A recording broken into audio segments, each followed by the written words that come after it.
Olá, graça e paz. Nós somos o canal Eu Quero Ler a Bíblia Hoje. Eu sou o pastor Elinaldo e nós vamos dar continuidade à leitura. Amém? Hoje nós vamos ler ainda o livro de Gênesis, capítulo 37. Nós vamos ler na versão NVT, que é a nova versão transformadora. Então, se é a sua primeira vez aqui no canal, eu peço que você volte aqui no canal e veja os vídeos anteriores, para que você se familiarize, para que você entenda essa história que está sendo trilhada pela família de Jacó. E caso não seja a sua primeira vez aqui no canal, mas você não assistiu todos os vídeos, assistiu intercalando um dia sim, um dia não, também volte no canal e assista todos para que você se familiarize com essa história. Hoje aqui mais um dia eu vou começar com uma oração para que o Espírito Santo nos mostre realmente onde nós devemos aprender, onde nós devemos nos atentar nesse capítulo, tá bom? Então vamos lá. Pai, hoje aqui eu te agradeço e peço, Senhor, hoje aqui eu te agradeço porque o Senhor é um Pai misericordioso, é um Pai bom, é um Pai, Senhor, que tem nos amado mesmo sem que nós mereçamos. Então, Pai, hoje aqui eu peço, nos mostre nessa palavra, Espírito Santo, que o Senhor realmente quer tocar no nosso coração. Então, Pai, que nós venhamos realmente entender que os nossos sonhos, Senhor, eles podem se realizar, mas para isso é necessário um processo, é necessário, Senhor, esforço, é necessário adaptação. Então, Pai, em nome de Jesus, toque em nossos corações, em nome de Jesus. Amém. Amém? Então, pegue a sua Bíblia aí, eu já estou com a minha aqui, e vamos juntos para mais essa leitura de Gênesis capítulo 37 na versão NVT. Vamos lá, diz assim: Jacó passou a morar na terra de Canaã, onde seu pai tinha vivido como estrangeiro. Este é o relato de Jacó e sua família quando José tinha 17 anos. Cuidava dos rebanhos de seu pai, trabalhava com seus meios irmãos, os filhos de Bila e Zilpa, mulheres de seu pai, e contava para seu pai alguma das coisas erradas que seus irmãos faziam. Jacó amava José mais que a qualquer outro de seus filhos, pois José havia nascido quando Jacó era idoso. Por isso, certo dia Jacó encomendou um presente especial para José, uma linda túnica. Os irmãos de José, por sua vez, o odiavam, pois o pai deles o amava mais que a todos os outros filhos. Não eram capazes de lhe dizer uma única palavra amigável. Versículo 5. Certa noite José teve um sonho, e quando o contou a seus irmãos, eles o odiaram ainda mais. Ouça esse sonho que tive, disse ele. Estávamos no campo, amarrando feixes de trigo. De repente meu feixe se levantou e ficou em pé, e seus feixes se juntaram ao redor do meu e se curvaram diante dele. Seus irmãos responderam: Você imagina que será nosso rei? Pensa mesmo que nos governará? E odiaram ainda mais por causa de seus sonhos e da maneira como os contava. Pouco tempo depois, José teve outro sonho e mais uma vez contou a seus irmãos. Ouçam, tive outro sonho, disse ele. O sol, a lua e 11 estrelas se curvavam diante de mim. Versículo 10. Dessa vez contou o sonho não apenas aos irmãos, mas também ao pai, que o repreendeu, dizendo: Que sonho é esse? Por acaso eu, sua mãe e seus irmãos viremos e nos curvaremos até o chão diante de você? Os irmãos de José ficaram com inveja dele, mas seu pai se perguntou qual seria o significado dos sonhos. Pouco depois, os irmãos de José levaram os rebanhos de seu pai para pastar junto de Siquém. Então Jacó disse a José: seus irmãos estão cuidando das ovelhas em Siquém. Apronte-se e eu enviarei até eles. Estou pronto para ir, respondeu José. Vá ver como estão seus irmãos e os rebanhos, disse Jacó, e traga-me notícias deles. Jacó o enviou e José viajou de sua casa no vale de Hebrom até Siquém. Versículo 15. Quando José chegou a Siquém, um homem da região notou que ele andava perdido pelos campos. O que você está procurando? Perguntou o homem. Estou procurando meus irmãos, respondeu José. O senhor sabe onde eles estão cuidando dos rebanhos? O homem lhe disse: sim, eles foram embora daqui, mas eu os ouvi dizer: vamos a Dotã. Então Jacó foi atrás de seus irmãos e os encontrou em Dotã. Quando os irmãos de José o viram, o reconheceram de longe. Antes que ele se aproximasse, planejaram uma forma de matá-lo. Lá vem o sonhador, disseram uns aos outros. Versículo 20. Vamos matá-lo e jogá-lo numa dessas cisternas. Diremos a nosso pai: um animal selvagem o devorou. Então veremos o que será dos seus sonhos. Quando Rúben ouviu o plano, tratou de livrar José. Não matemos, disse ele. Por que derramar sangue? Joguem-no nesta cisterna vazia no deserto e não toquemos nele. Rúben planejava resgatar José e levá-lo de volta ao pai. Assim, quando José chegou, os irmãos lhe arrancaram a linda túnica que ele estava usando, agarraram e o jogaram na cisterna vazia, ou seja, sem água. Versículo 25. Mais tarde, quando os se sentaram para comer, viram ao longe uma caravana de camelos vindo em sua direção. Era um grupo de negociantes ismaelitas que transportavam especiarias, bálsamo e mirra de Gileade para o Egito. Judá disse a seus irmãos: o que ganharemos se matarmos nosso irmão e encobrimos o crime? Em vez de matá-lo, vamos vendê-lo aos negociantes ismaelitas. Afinal, ele é nosso irmão, sangue do nosso sangue. Seus irmãos concordaram. Então, quando os ismaelitas, que eram negociantes midianitas, se aproximaram, os irmãos de José o tiraram da cisterna e o venderam para eles por 20 peças de prata. E os negociantes o levaram para o Egito. Algum tempo depois, Rúben voltou para tirar José da cisterna. Quando descobriu que seu irmão não estava lá, rasgou as roupas. Versículo 30.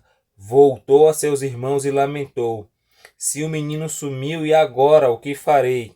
Então os irmãos mataram um bode e mergulharam a túnica de José no sangue do animal. Enviaram a linda túnica para o pai com a seguinte mensagem: veja, o que encontramos, não é a túnica de seu filho?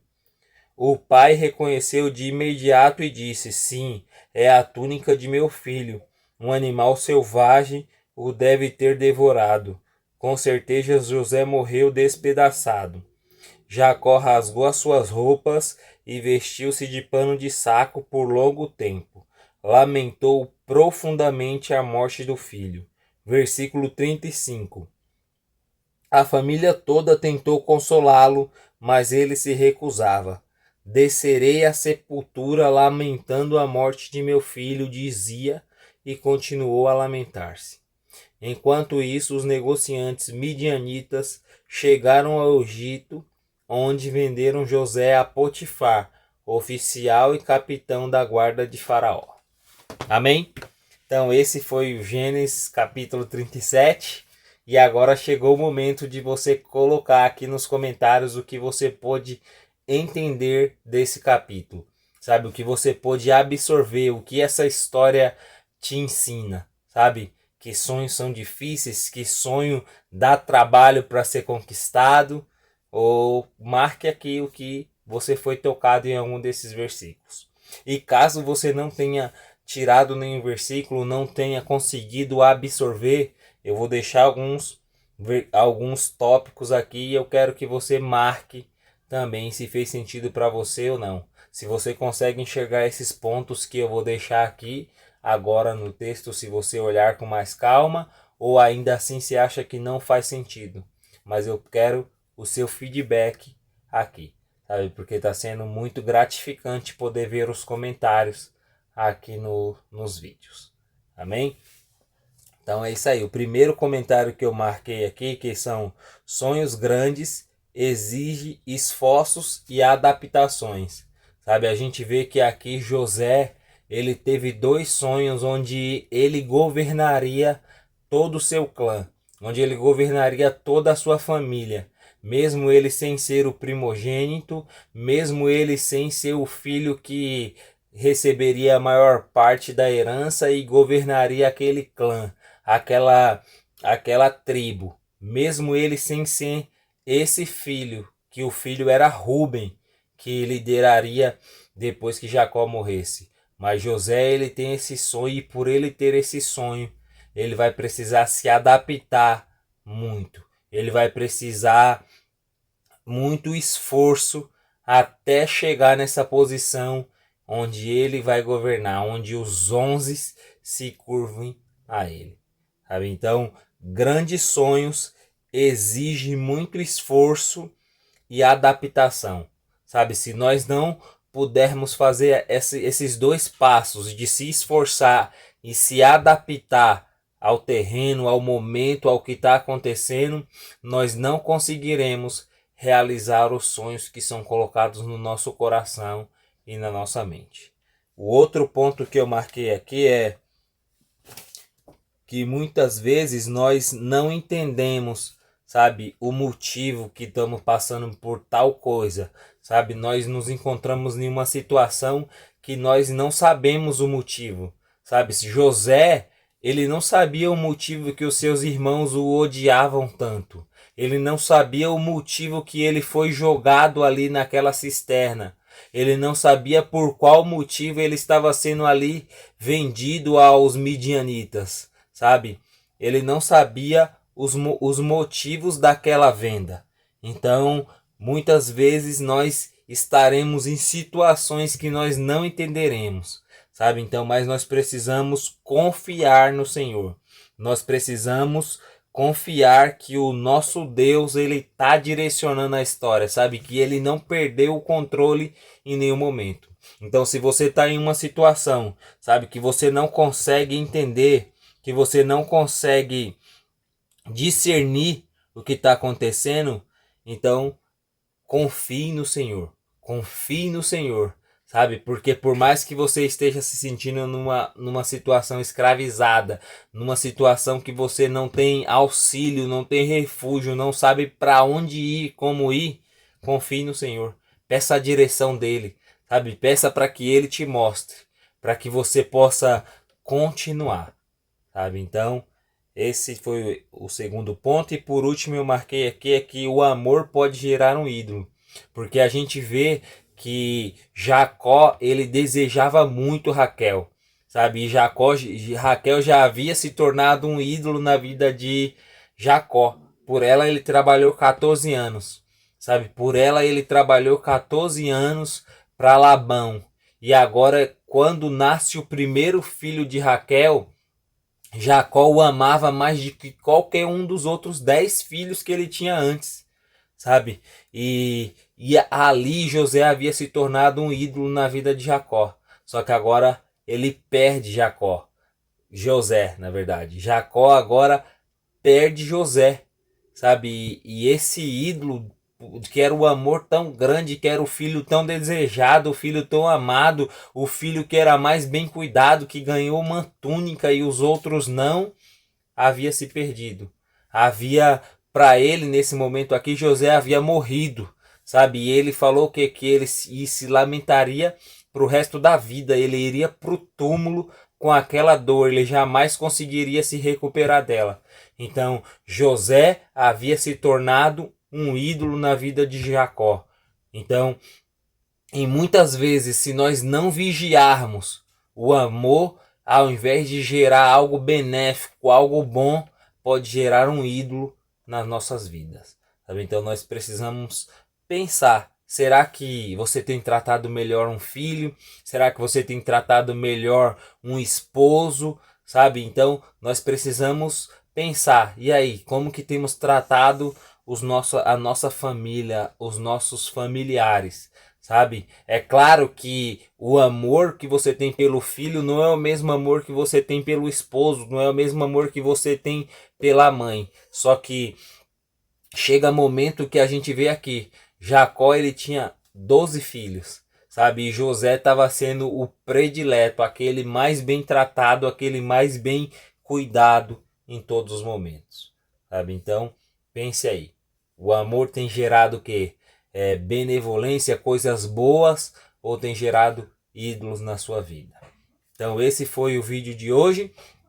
Eu quero que você deixe aqui o seu feedback do que você achou, se faz sentido para você esses comentários ou não, sabe? E se fez sentido, marque aqui nos comentários. E se você chegou até o final desse vídeo e ainda não é inscrito nesse canal, se inscreva para que o YouTube envie para mais pessoas, para que o YouTube para que possamos alcançar juntos mais pessoas. E também dê um like, porque todas as vezes que você dá um like no vídeo, o YouTube entende que esse é conteúdo relevante e ele próprio envia para mais pessoas, sabe? Então, dê um like, ative o seu sininho de notificação para que você não perca nenhum de nossos vídeos. E por último, se a palavra do Senhor tem te abençoado, se você tem conseguido se familiarizar com ela através desses vídeos, compartilhe com alguém, para que uma outra pessoa também seja tocada pela palavra do Senhor. E por último, não se esqueça, eu quero ler a Bíblia hoje, não é amanhã, é hoje. Então fica com Deus, nos encontramos na próxima e que o Senhor te abençoe grandemente.